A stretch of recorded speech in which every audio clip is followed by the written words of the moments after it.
Quran-ı Kərimi oxuyan zaman bu əlamətlərə diqqət yetirmək lazımdır ki, oxunuşumuz düzgün olsun. Bu əlamət olan yerdə mütləq dayanmaq lazımdır. Yəni vacib vəqfin əlamətidir.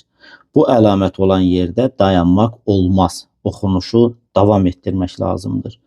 Bu əlamət olan yerdə həm vəqf, yəni həm dayanmaq, həm də vəsl, yəni həm də oxunuşu davam etdirmək caizdir. Yəni hər ikisini etmək olar.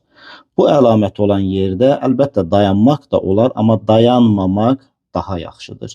Bu əlamət olan yerdə oxunuşu davam etdirmək də olar, amma dayanmaq, vəqf etmək daha yaxşıdır. Bu əlamət səcdə ayələrinin göstəricisidir. Bildiyimiz kimi Quran-ı Kərimdə 15 səcdə ayəsi var və bu 15 səcdə ayələrinin 4 ayəsində vacib səcdə var. Bu 3 nöqtələr ki, yanbayan gəlmişdir. Bunlardan da oxucu ixtiyar sahibidir. Hər ikisindən birində vəqf edib dayana bilər. Əgər birində dayandısa, digərində dayanmağa ehtiyac yoxdur. Bu isə səktə əlamətidir.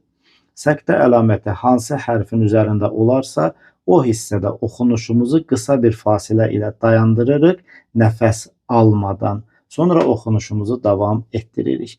Vəqf ilə səktənin incə bir fərqi var.